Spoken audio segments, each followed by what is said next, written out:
Bismillah Rahman Rahim. We welcome you to another episode of Al-Mawrid UK podcast. We are back with our young scholar Shah Zuberi, and today he will be talking about the concept of Tawheed in Farahi School. I'll hand it over to you, Shah. Take it away. Thank you. Assalamu alaikum, everyone. I hope all of you are well. So, we'll be starting this lecture with a discussion on epistemology. And that's mostly how all books of Ilm al Kalam really start. They'll talk about what a khabar is, that is knowledge, or rather, what's information and how you receive it. We'll be taking it a step further back to very essential epistemology. That is, how does man actually receive knowledge? And how do we know about God? How can we know about God? And we'll take it up from there. Now, the Farahi methodology is sometimes wrongfully categorized as an offshoot of Taymiyan thought. And while certainly Imam Ibn Taymiyyah has an influence on Ustaz Javed Ahmad Ghamidi, his influences on Imam Hamiduddin Farahi were notably less. In fact, Imam Farahi was accused of being a Mu'tazili because of some of the conclusions he reached, and whether that was because of his own conclusions or the fact that he had been taught by Shibli Nomani, who was his cousin as well as mentor, who was in his own right accused of Mu'tazilism or I'tizal, as if I'm not wrong. There was a fatwa of kufr issued against him, right, by this very famous Deobandi alim whose name I guess we won't take. So based on that, we have a very distinct form of Tawheed that we talk about. Now, it's not distinct in any of its conclusions. Anything you hear today will not be surprising. It's just how those conclusions are reached that's notably different from the Asharis or the Atharis or the Hanabila. Now, from doubt to conviction, man has received knowledge, right? And let's just talk about where the quest for certainty begins. So there are two fundamental kinds of knowledge. The first is ilm badihi, that is self-evident knowledge. Now I look at a triangle and I will immediately know that it is a three-angled shape. It has three angles, and that's self-evident to me. I don't need to infer that, if you get what I mean, right? That is there. I look at a color. I immediately know what that color is. It's blue. Now, one can mistake this for sense perception, and um, there's a very fine line. However, the reason why we make the distinction between self perception and sense perception and then self evident knowledge is because the information that I'm witnessing, for example, a color, what that color is in a manner of speaking already placed within some form in my mind. We call this a priori knowledge. We are born with it. When I look at a color, I might not know that it's called the color red, but I automatically know that it is distinct from the color blue. So when I see blue and I see red, I know which is which. They're two distinct colors that I look at. I don't need to be told this. I witness it, and then my brain automatically interprets that data. So, defined as knowledge that is spontaneously acquired without thought and deliberation, it is immediate and fundamental. The second there is an external stimulus, my self attaches a label onto that thing. Language isn't necessarily important here. In its most abstract senses, this is going to be true. Then we have what is commonly known as acquired knowledge, inference, in a manner of speaking. But this isn't just inference. Inference is only a form of acquired knowledge. Ilman Nazari is defined as knowledge that occurs because of thought and deliberation, right? I read a sentence that says, there is a cat. I read that, and that tells me that there is a cat somewhere. But I need to deliberate on the meaning of those words.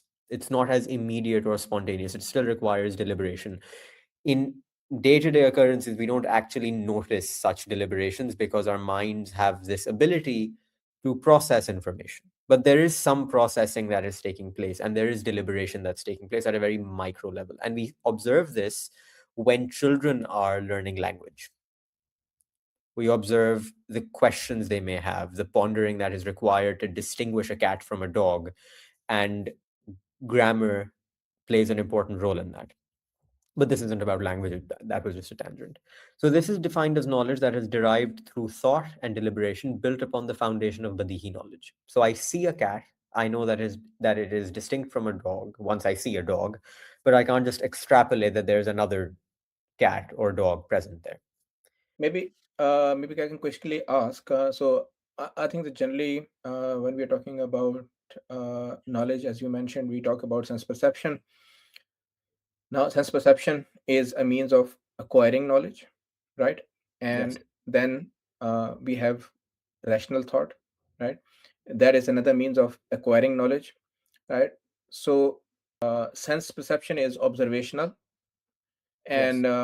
and rational knowledge is logical, Yes. and through both we can uh, learn stuff or acquire knowledge. Here, in these two kind of categories that you've presented, we are talking more about immediate knowledge and, let's say, delayed knowledge in some sense, right?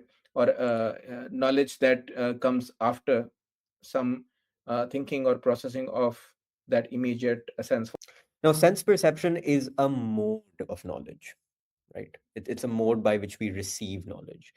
Classifying it in any of these two categories wouldn't necessarily be correct. That is not what makes knowledge possible, but it is the stimulus by which our knowledge manifests. So, in the case of ilm al badihi or self evident knowledge, since it's a priori, you would require an external stimulus for whatever is in your mind to be exhibited, right?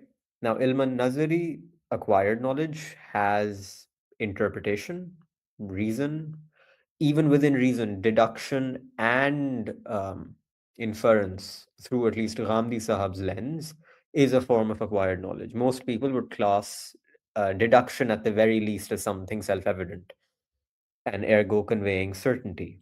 That is not the case in this paradigm. Now, I personally don't agree with that assessment for various reasons. That is not the topic of this discussion. But, and many others don't as well. But for Ghamdi Sahab in specific, there is this attitude that everything other than all reason falls within the paradigm of acquired knowledge. Now, the reason we're talking about this is because we believe in a God that definitely exists. And while the Quran's minimum requirement for belief is probability, that we probably believe that we believe God probably exists and therefore conduct our life in a manner that is acceptable to that being, essentially Pascal's wager, if you like. While that is true, from a purely philosophical lens, God we believe in needs to be certain, which is why you had philosophers throughout Muslim history obsessing over the idea that God is wajib al wajud, the necessarily existent. We use God to make sense of the world. There's this ayat in Surah Nur, right? That God is the light of the heavens and the earth. For a Muslim, the universe does not make sense unless there is God.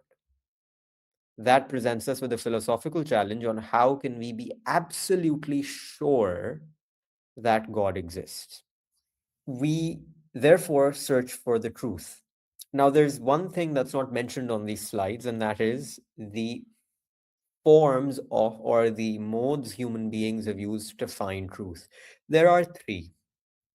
The first is revelation, which was, as we say, given to Hazrat Adam alayhi salam, and therefore, which we said is carried down the ladder of human experience throughout the generations. It goes from one generation to the next and has been done so. The other is reason, but before that, we have mysticism. the idea of perceiving God directly, unveiling. And we've had a discussion about this at length in our last lesson, so our last video. So we can really look at that there. But the idea is there are three modes that human beings have used to find God. But let's say a person has no access to revelation. They are born on an island that no one's ever visited, and whatever aboriginals settled there, those are them. In such a situation, a person needs access to things.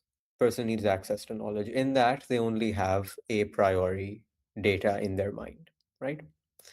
And now we'll talk more about that once we progress down this slide. So there is a human tendency to disagree with a lot of things, right? Especially in the modern era, where modernity arguably began when human beings decided to question what exactly we had been told. Which is why modernity, in a technological sense, began with the Industrial Revolution. But from a philosophical standpoint, it is said that it began somewhere around the French Revolution, where philosophers like Montesquieu or Rousseau and the Enlightenment, all of that, specifically the Enlightenment, Locke and others, began to question the superstitions that existed in society. What is law?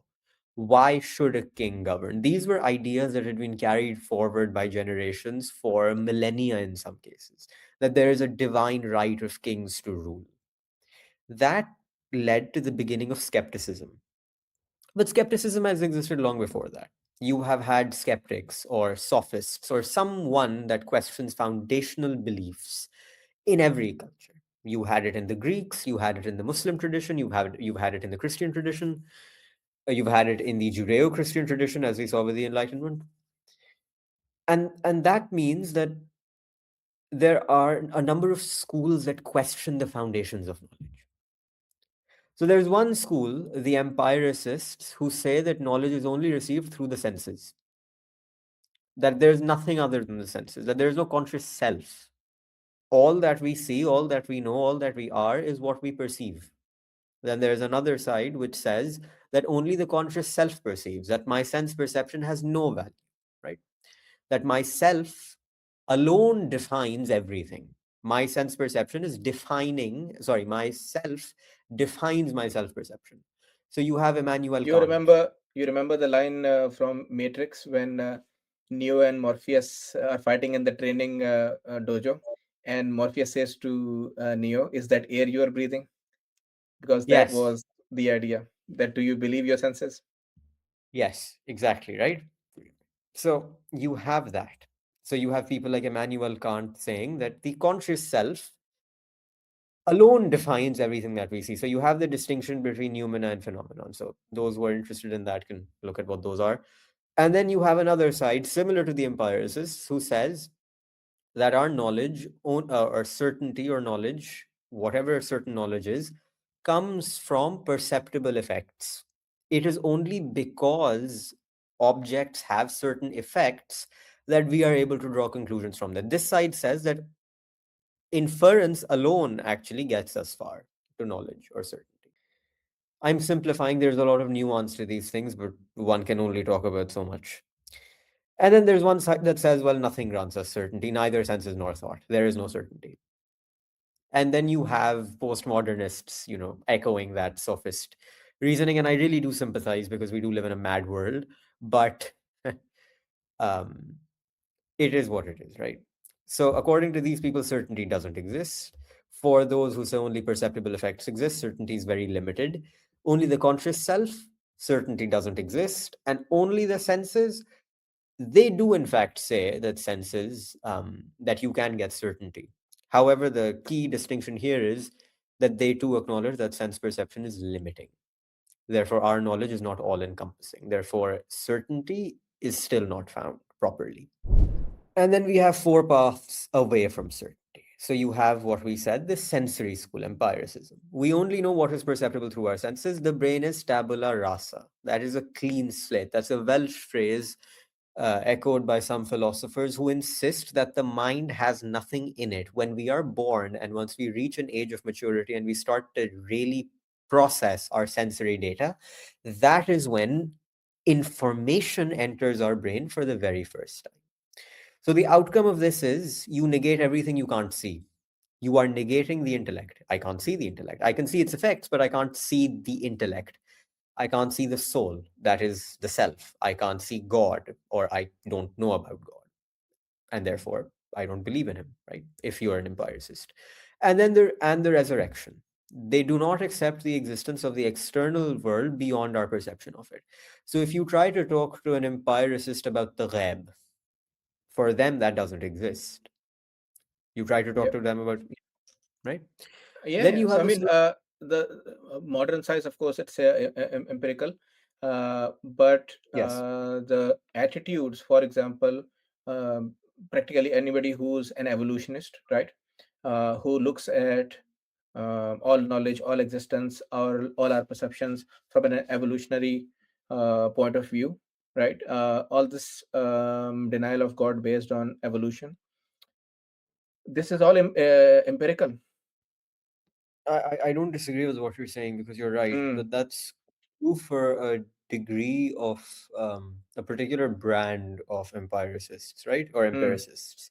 mm, The pop atheists like Richard Dawkins, for example. mm, Now, for them, they'll argue that only what we see is what we can really say exists. mm, But in the realm of physics, especially, not that I have any substantial knowledge about it, but from the limited reading I do have, there is a tendency to believe in things you cannot see. So, for mhm, before subatomic particles were proven, you had people who did believe in them on the basis of math. Are all scientists followers of this sensory school? In mm, some way, yes. But does that necessarily mean that they're going to reject everything they cannot see? No, mm. because as I said earlier on, right, the more mature or I the mean, more refined you still don't see subatomic particles. Basically, the meaning of the word thing, seeing right, you has measure them. become, yeah, basically the meaning of the word seeing has become more, modern, in the sense that now we use tools to see things, to measure things, and we know that they are there even though we don't actually see them, Yeah, literally. Yeah, and then precisely. quantum physics has come along and even made measurement impossible, and therefore we don't even know, can we measure things anymore. Reached its limit, right? And a lot of Hmm. empiricists, at least now especially, do acknowledge the fact that the human that human perception is inherently limited. Hmm. So, well, we can really just say that this school has clearly reached its limit, and for the next, I assume, 20 years, we won't really find a uh, sophisticated answer to certain things until, I guess, quantum computing becomes relevant enough. And then we have the solipsistic school. Now, the solipsistic school I initially compared with Kant. That is in terms of its effects. Kant says that we know our own self, and then our self colors everything else. So the claim here is we cannot know anything with certainty except our own conscious self. The outcome of this is there's a denial of everything that exists outside the self. Now, while Kant doesn't do that himself, what inevitably ends up happening is when you believe that you cannot know things as they are, you cannot know noumena, you can only know phenomena, things as they appear to be. You're not sure whether the table in front of you is a table or whether it's actually something else, but you just can't pierce that veil of mystery. That's I really mean the that best word I in could an come up with. ultimate sense, that knowledge cannot be acquired, right? In an Yeah, immediate sense, maybe you have some knowledge, but in an ultimate sense, you don't necessarily know, because you can't know yeah. that thing in itself, right? And So and there's no yeah, according to somebody, I mean, I don't know if this is necessarily a consensus across the board amongst philosophers, but according to, because one consensus person, about anything. Kant was the, you know mm, in a sense, founder of postmodernism, because he Yeah, brought up this idea that you can't know the ultimate meaning of something, or you yeah. can't know something in an ultimate Correct. sense. Therefore, you have this barrier in between, and therefore everything that you are doing can, things can have multiple meanings, things can be approached in multiple ways, and you have no way of eliminating those possibilities. Yeah, no, no, certainly. Well, Kant didn't say that himself, and I, if memory serves me right, argue to the contrary. the effects of his findings were that postmodernism became a thing. I wouldn't say that there's a consensus about that because, as I said, philosophers never have a consensus about anything, whether it's history or philosophy. That doesn't really stop them. But yes, since we can't know things in and of themselves, then you can't have one way to the truth, right? There have to be more. There can be multiple ways of looking at the same thing. But that brings us to the phenomenalist school. Nothing is certain except for the perceptible effects of things. If I, for example, didn't drink this, right, then the argument here is that we wouldn't know what I'm capable of. So for me to actually have knowledge, I only have knowledge about those things which have active effects. Once again, the conclusion here is we can't know things in and of themselves, only how they appear to us. We can only know phenomenon. So there's an overlap here. Kant technically belongs to this school, but there is an overlap with the solipsistic one because the ultimate recourse of his conclusion is that we can only know our own self. And then you have the radically skeptic school, who we call the sophists. They completely deny knowledge and certainty. It doesn't exist. Nothing in this world can be referred to as absolute and certain. All things are probabilistic. All things are who knows what they are. That's their answer. And this is actually a very old school. You will find it in Greece and you will find it in our tradition. You'll find it in a lot of different traditions. And then you'll also find it in postmodernism. And mind you, I'm not a hater of postmodernism. It's been tremendously beneficial for me in a number of other ways, but that is a conclusion that they have. So for someone like Foucault, the only way to ascertain or make sense of the world is if we look at it from a lens of power. And then, yeah, we have the postmodernist echo, right? Language without meaning. Explains the sophist mindset of postmodernism, specifically referring to Jacques Derrida. It claims no singular word has absolute existence. That is, words can really just communicate whatever they want to. Meaning is determined only by its difference from other words. Meaning is therefore deferred. We can't know what it is. We only know things because of their difference with other things and continuously changing and never final or absolute. Now, there are inherent contradictions with this, but the most important contradiction is that negation of a belief cannot be accomplished but by another higher belief. This is man's compulsion, right? That by doing by engaging in this postmodernist mindset, you ultimately have to negate a belief. And therefore, and this is the beauty of everything, I cannot come to this conclusion unless there is already a pre-existing one, which doesn't make sense because if it's correct, I'm not using the word truth because that's very philosophically loaded in this case, but if it's correct or accurate or reflective of reality in some way, shape, or form, then that must be reachable in an abstract sense. Here, it cannot be met. And then there's other things as well, right? That's They one of the insist on definitions negate. of that's one of the definitions of truth as well, right? Something that Yeah, reflects or corresponds to what is out yeah. there. And that's the issue with philosophical discussions, at least for me, because whenever you talk about any normal verb, truth or correct, a different meaning can always be inferred out of it, right? So, and I don't think Derrida actually believed in that version of the truth anyway. I think he denied truth altogether. So, regardless, that's an interesting point. Now, we believe in the innate compass, something that does give us certainty. That is the Quranic foundation of knowledge, which is called fitri. That comes from the word fitra. Fitra is the nature upon which a human being was created. Our natural way, our natural way, right? A pendulum swings in a certain in both directions. In that sense, human beings too have certain directions which they are naturally adept at. So the Quranic argument is that the Quran says that there is natural knowledge, a priori knowledge that exists within the human mind. It's there. It has its effects in our daily life. And when we look at this fitri ilm, it allows us to come to conclusions via the use of ilm al-nazari.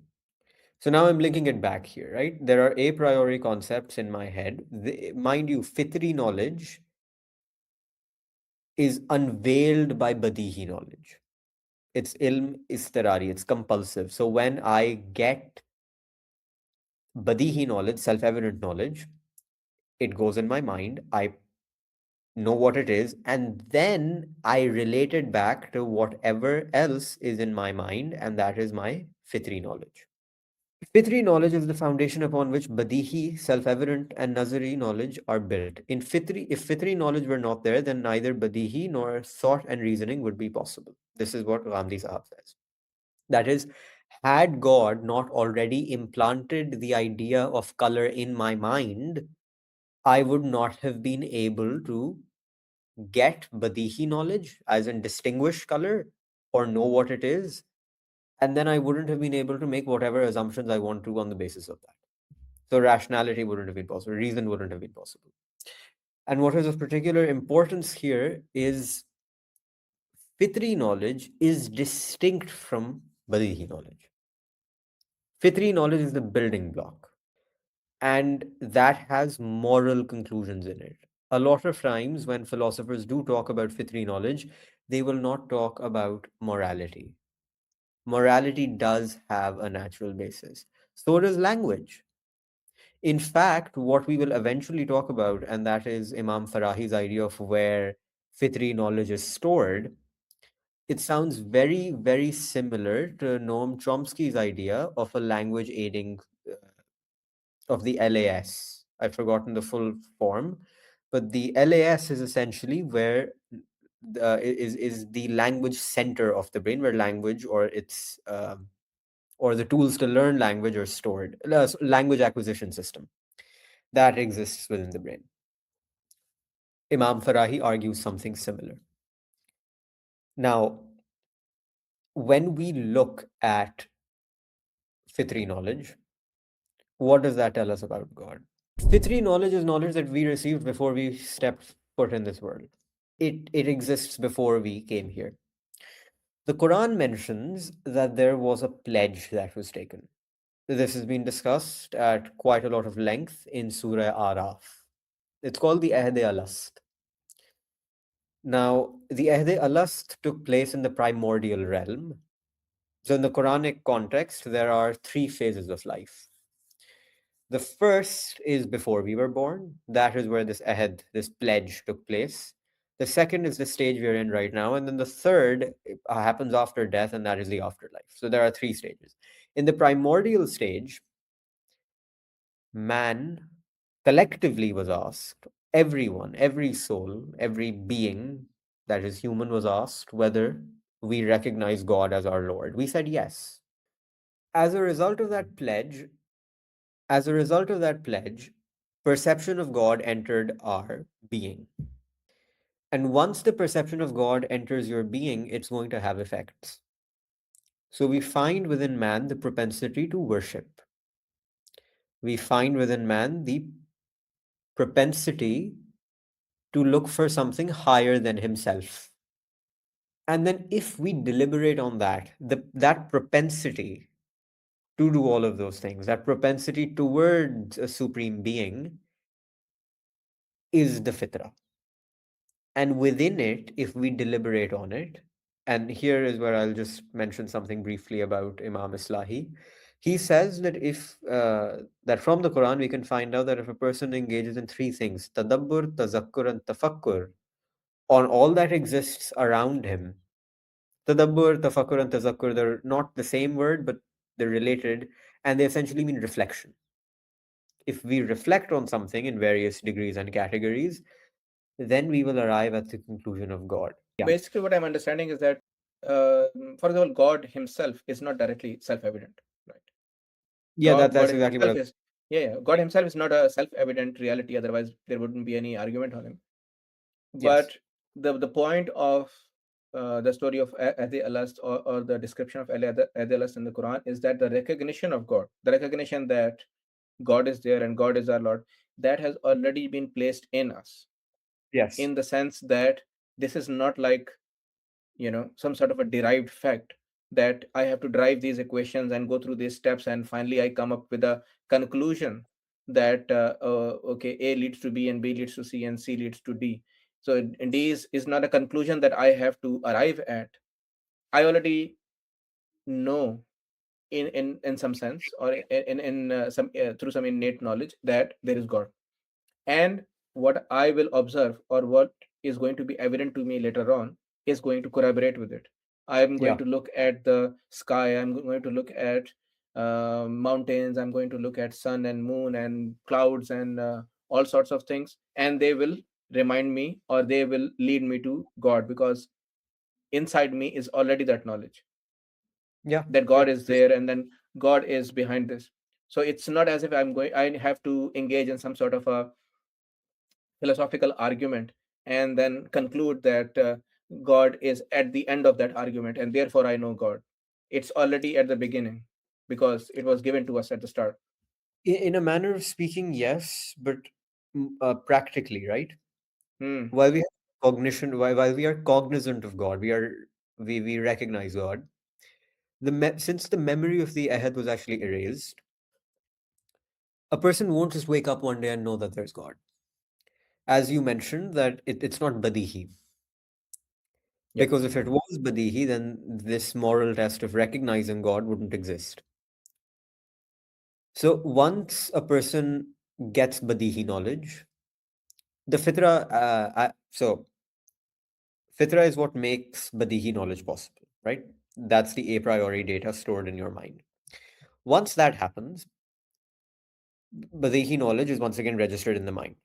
From that, we arrive at nazari knowledge, interpreting that data that, yes, there are in fact 10 colors that I have seen. We will start labeling it and blah, blah, blah. From all of that, my fitra will once again be activated. It'll be stimulated, right? And I'll start asking why, how, these questions. That is the effect of recognizing God.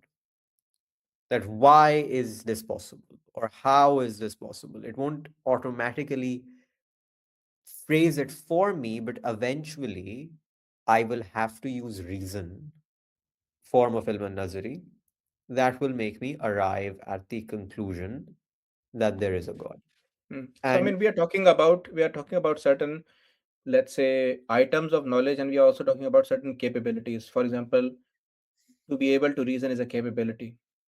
uh, to know that God is our Lord, the thing that was mentioned in Last, that's a piece of information, or an item of knowledge that is inside us already, right? yes, And it will kind of echo when we go out into the world, and we go about our lives, and it will echo into our existence, and we'll see it, we'll sense it, in a sense, in a way. yes, But when you were talking about morality, now morality uh, partly is self-evident as well, because we immediately see something and know that this is right, this is wrong, right?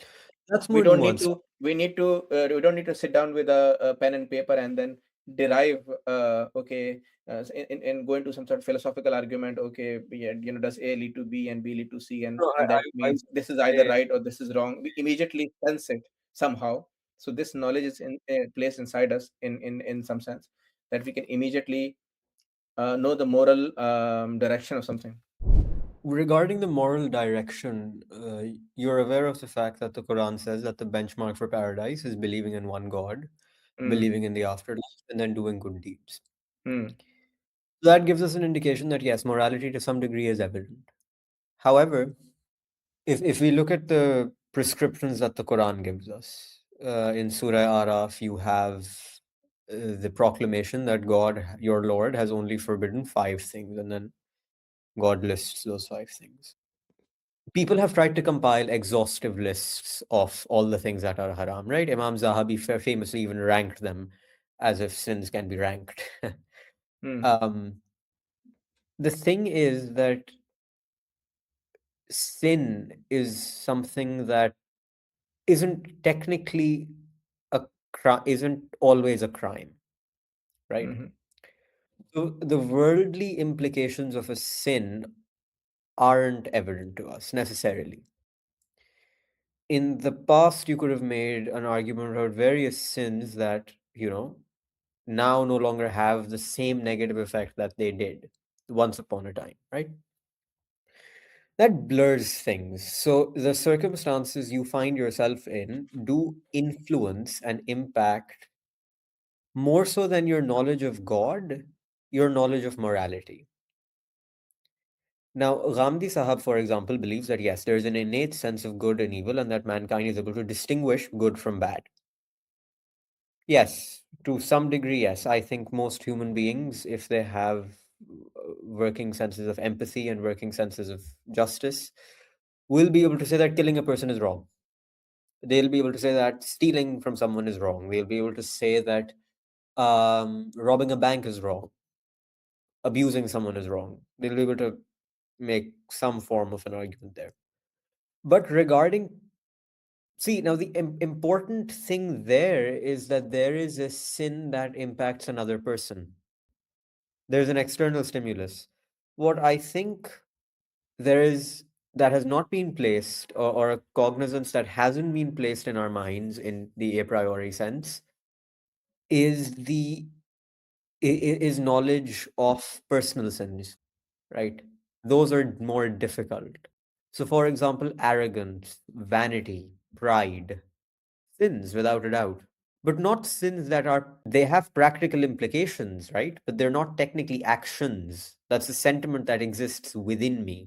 And of course, there can be multiple opinions here, but what I was getting to was, to some degree, morality does have an element of subjectivity, because unlike God, who, whose belief for me isn't dependent on external factors, what I believe to be good or bad does depend on how it manifests. Now, characteristics of fitri knowledge, right? It is our source of discrimination. I discriminate between attributes, whether a thing is merciful or cruel. I know what mercy is, I know what cruelty is. I distinguish between good and bad. I am able to distinguish even physical things, like which color is which. Then there's conviction in reality. It allows me to say with certainty that my perception, or my, yeah, perception is the right word. My perception of the world is correct because it is grounded in something that I have not created. It is pre-existing, it is natural. It has always been this way. To say that it is wrong would be to remove me from the natural order, which defies my being, right? I am a part of this universe. And then it's compulsive and unavoidable. Submission to its verdicts is not optional. I can acknowledge it and then reject it, but the fact that I have to acknowledge it, that is something that no one can ever take away from me. I can't take it away from myself. If I know something to be correct in my heart because my mind is actively pushing it, or myself is actively pushing it, I cannot reject it. I can deny it. Rejection and denial here are two different things. Rejection would be that I never acknowledge it to begin with. I've acknowledged it, but after I acknowledge it, I then deny it. That is something I can do. Rejection is not possible, which is why Imam Farahi referred to it as ilm al istirari, that is compulsive. It compels me to do something, it compels me to be monotheistic. I can, in my heart of hearts, accept that monotheism is correct and then deny that, but I cannot reject it. From the inner self to a higher truth. Now, from fitra to badihi to nazari, eventually we acknowledge that there is a creator. And that brings me to Tawheed, monotheism. Absolute oneness and uniqueness and sovereignty of God, who, if I deliberate enough about, I will realize and remember that He is peerless, He is the sole creator and sovereign without partners. So, Ghamdi Sahab writes, among the attributes of perfection, the attribute of Tawheed, the unity or oneness, occupies the most importance. It is this attribute which is most explained and emphasized upon by the Quran. And Imam Islahi says that they are sent, i.e., prophets are sent in this world so that they can take people out of the servitude of others and make them the servants of God purely. They should consider him to be the sole and singular, to be sole and singular as regards his being, his attributes, and his rights. So here we have three aspects of belief in God. There is belief in the being of God. There is belief in the attributes of God, being, attributes, and dealings. Now, his being, the Quran has said, is laisa kamislihi shay, nothing like him. Now, that's a problem, isn't it? Because my fitra is confined to what he has told me, right? And what typically activates my fitra by using badihi knowledge is inference and analogy. I'll perceive something, make a conclusion about it. I will further interpret that. And by that interpretation, infer something else about another thing. I'll draw analogies. And when I draw analogies between things, it is important that two things are similar. Since God has told me nothing about him, his being, other than the fact that he is unique and there is nothing like him, I cannot make any comments as to how the being of God is. The most I can say is unlike anything that exists. So God's unity is preserved. Then there's another point. There are the attributes of God. Attributes, there's two aspects to attributes. There's the attribute itself, and then there's how God possesses that attribute. So there's a hadith of the Prophet that says, oh, better than the hadith. There's a verse of the Quran that says that the Prophet is Rauf Rahim, right? Those are attributes of God. The term Rauf has also been used for God, and it has also been used for the Prophet. This is this is a slightly complex issue, so do bear with me here. God has created within us attributes that are reflective of his attribute. But that does not mean they are similar, because the way I possess an attribute is because it has been created within me. That signifies certain limitations based on the fact that it has been created in me. God's possession of being Rauf is unlike mine. It is entirely unique. Therefore, Tawheed is preserved, right? There's no similarity between created beauty and then pre-eternal or pre-existing or divine beauty. That's the best way to talk about it. Divine beauty. There's no similarity. There's no similarity. However, because it is a manifestation of one of God's attributes, by l- I can draw a very rough analogy between the attributes, not how God possesses it and not how I possess it. Just the concept. I can get an idea of the concept.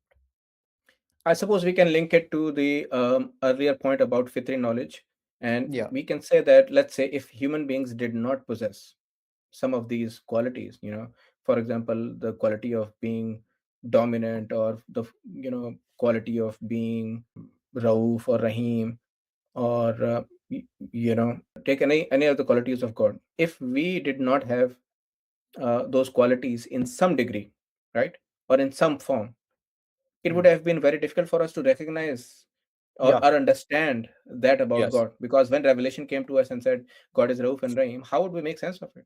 Because we were given certain fitri knowledge, we were given certain qualities ourselves in the form of fitra, right? We understand what being Jabbar means. We understand what being Rahim means. We've experienced it, right? And therefore, when the revelation comes and talks about it, we know how to relate to it, how to No, understand absolutely. it. And when we look at the Quran, right, I'm glad you brought that point up. And you can see here as well. There is always the prefix al that is appended to an attribute of God. So the Quran starts with Bismillahir Rahmanir Rahim. In Urdu, Ghamdi Sahab translate that as Allah ke naam se jo sarasar rahmat hai, jiski shafqat abadi hai. In English, that translates to in the name of God, whose mercy is eternal and grace everlasting. Is a human being's grace everlasting? No. Is a human being's mercy infinite? No. That tells me that God's attributes are infinite and everlasting. Can I visualize or comprehend what everlasting love is? No, I can't. I only know temporal love. So God's attributes are so unlike mine because of the way he possesses them that eventually in Qiyamah, once we experience them in some way directly, it won't even, at least that's what I think, even feel like the mercy that we know. Ergo, Tawheed is preserved by doing this. And as a result of this, we can say that God is entirely unique. He has just created the concept of mercy and and Malkiyat and Jabr within us as a reflection of who he is. So I suppose we are, making a minor distinction between the Sufi concept of Tawheed and, Yes. this concept of Tawheed, in the sense that in the Sufi concept of Tawheed, of course, we always talk in analogies and symbols. For example, if we say drop and ocean, right? But of course, drop and ocean are the same material in a sense, right? It's just a drop is a drop and an ocean is an ocean, right? And so even though we are talking about temporal qualities here that we experience, and then infinite and everlasting qualities of God, we are not, we don't mean, um drop an ocean over here. Yeah. And so Gandhi Saab says that these attributes, majesty, Jalal, perfection, Kamal, and splendor, Jamal, are what man immediately refers back to when they imagine God. That God has to be absolutely majestic. They attributes that produce fear, respect, and praise. That is who I respect in this world. By extension, that is what I will have to respect in a supreme being, right? How can a being who is not supreme be the king of everything, be the most powerful, be the most dominant? So God has to be all of those things. It's a rational consequence. Simultaneously, attributes that produce gratitude, love, and hope. He is Al Quddus, the holy, the sanct. I prefer the translation, the sanct. Free from all error, free from all sin, free from all fault, free from all, well, limitation. As-salam, that is peace, right? He who grants peace, bliss in a manner of speaking. And Al-Mu'min, the giver of peace. These are things that I, in some category, respect within humans, and therefore, a being who is supreme, my creator, must also possess these attributes. And then Kamal. These are attributes depicting uniqueness and self-sufficiency. So Al-Wahid, the fact that he is the only divine one, the unique, that he exists alone in terms of divinity, that there's no partner in divinity with him. And As-Samad, the rock, the shelter. If God was not As-Samad, then we would not be able to rely on him. But God is As-Samad. And therefore, gratitude and love is invoked by that as well, that I seek refuge in God, which is why I start the Quran with A'udhu billahi minash shaitanir rajim. I seek refuge in God from Satan, the most condemned. Now, the attributes of God, even though we don't know how he possesses them, certain arguments can be made on the basis of what limited information we do know. They're everlasting. So, God, at another place in, I believe, Surah Hadid, says he is Al Awwal and Al Akhir, right? That means you cannot say that there was ever a time when God did not exist, and you can not say that there will ever be a time when God doesn't exist. God is constant. That constancy tells me that God's attributes are also certain. Because if majesty, for example, appears and disappears, well, then God is not perfect. But God is perfect, therefore, it has to be. Perfection implies that there can be no change. So God is not temporal, He is beyond time. And then another thing about God's attributes is that their physical possession, however that is known only to Him, right? Because He is a Zahir and Al Batin. That means there's a hadith in Sahih ibn Hibban, that says that these two attributes mean that there is nothing above God, that is physically above God. You cannot say that he is contained by direction, that something would be above him. By extension, you cannot also say, al batin, that there is something below him. He just is. He is beyond the confines of time and space, because if you really think about it, time and space are the bedrock of creation. That's where creation begins. When God utters the kalama, the first thing that happens is time becomes existent because the kalama was uttered, and then it is distinct from God simultaneously, right? So two things happen: temporality and spatial differentiation happen because the word of God, when it's temporarily existent, is not God, it is distinct from God. So I hope the idea of attributes was clear, because this is perhaps the most complex debate in our entire tradition.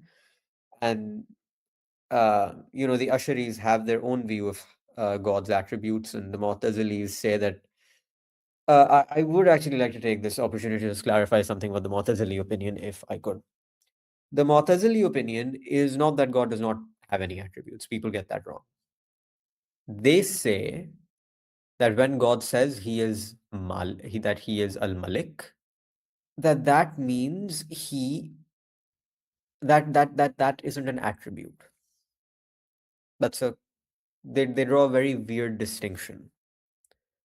So when, for example, God says that he is Al-Malik, for the Mu'tazilis, that means that God is not subservient.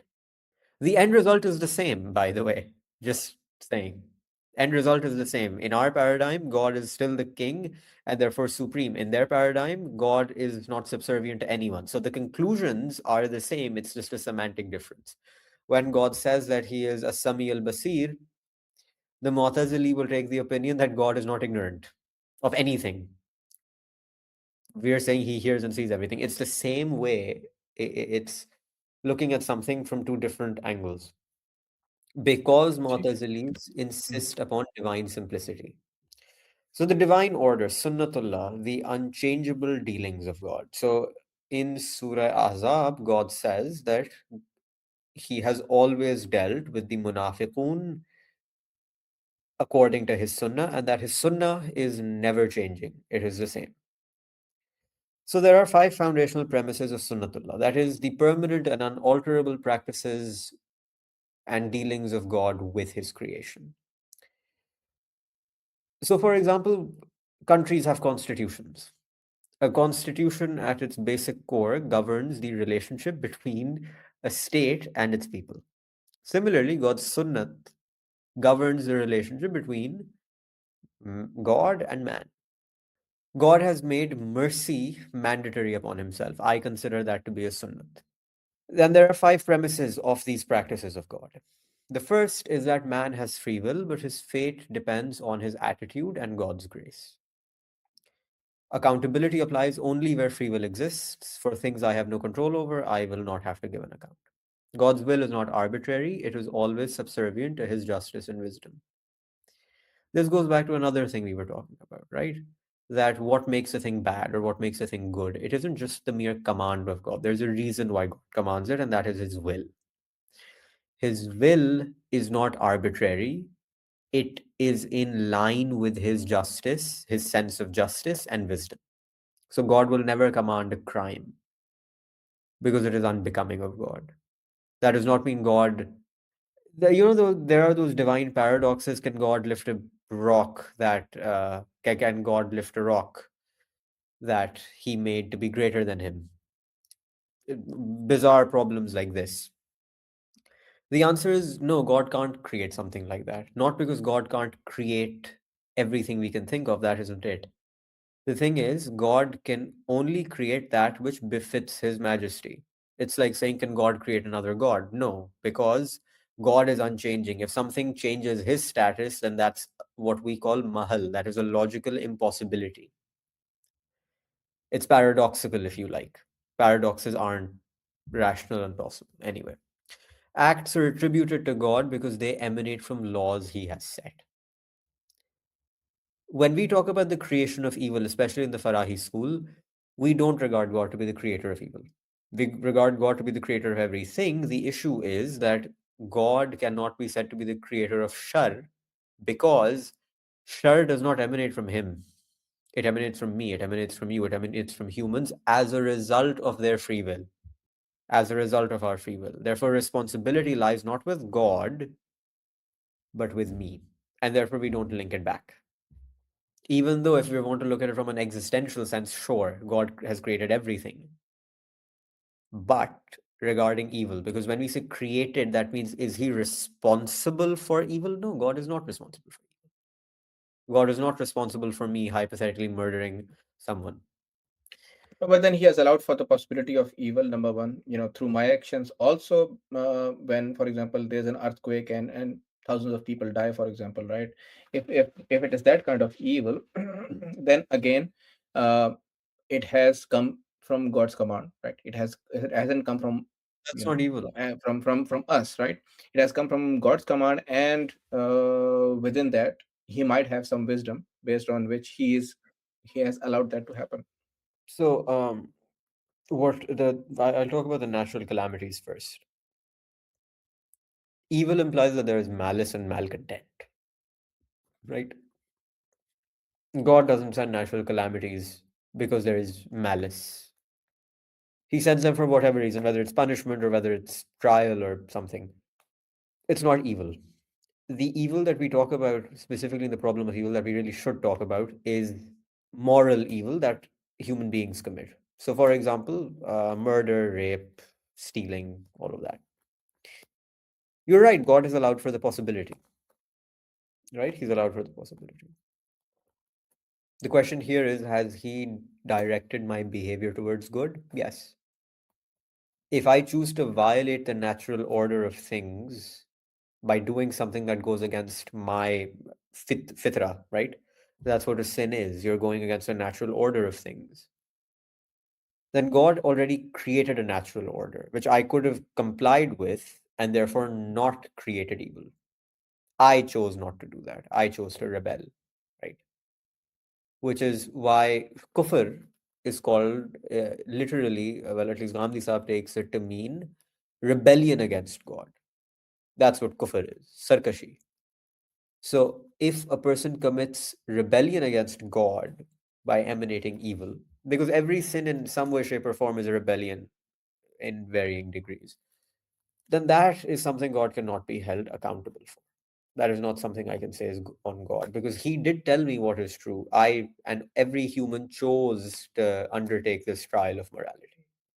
And that came with the warning that you will be negatively impacted by the actions of others if they choose to be evil.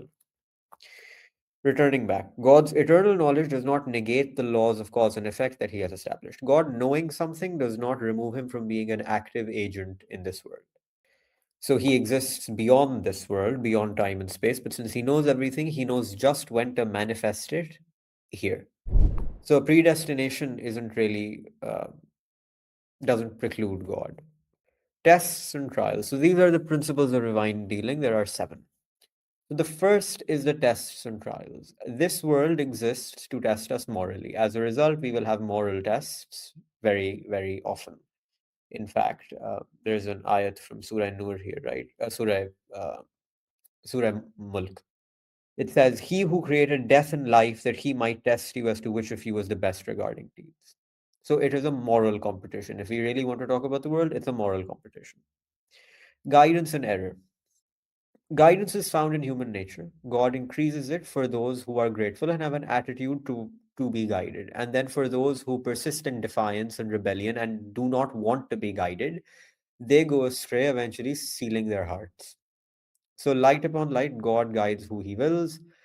Um, there's another ayat in Surah Baqarah very early on that says that the disbelievers are a seal has been placed on their heart and uh, ears, that they can no longer see, they can no longer hear, they are walking, they are walking dead. That's, I think, something close to the translation. that they're essentially lightless. Also about prophets, number of times it's said that their job is to bring people out of darkness into light, right? Yeah, So yeah, that is the job of guidance. That is the yeah. job of the prophet, that he's leading people towards guidance. And this law of guidance and error, all it really means is that a person's fitra will only be receptive if they intend for it to be receptive.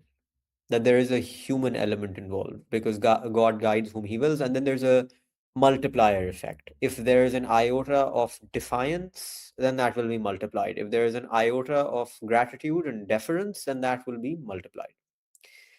Then there is the idea of beyond capacity directives. While Gandhi Saab doesn't actually interpret the famous verse "Inna ma'al usri yusra" to mean that after hardship there will always be ease, he says that's contextual. And then the other verse from Surah Baqarah, I believe, that says that God never burdens a soul beyond what it can bear. From other verses, he establishes that God has a way of testing people. God has a way of trying people, right?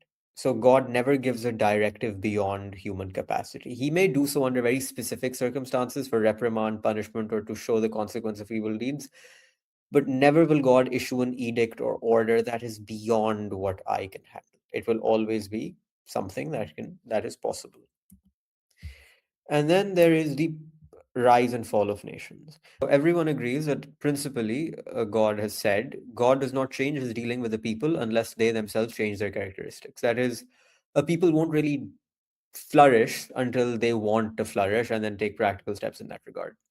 But what he also says is that there is a particular law that relates to the people of Ham, Sam, and Yafith or Japheth in uh, the Bible, right? And that currently it is the era of the sons of Japheth. That has biblical narratives. And the idea here is that God has an active relationship with everyone at a micro level as well as at a macro level. So if there is a nation that collectively acknowledges God and then lives a moral life, right? The state, for example, conducts itself morally, ethically, Islamically, then they will rise and flourish. But if it doesn't, well, then they'll be in the deepest, darkest pits of whatever this world has to offer. And I think a fair amount of Muslim realms fall in this regard. And then we have divine help. Once again, as I've been mentioning, God is an active participant in this world. He is an active agent. We do not have, a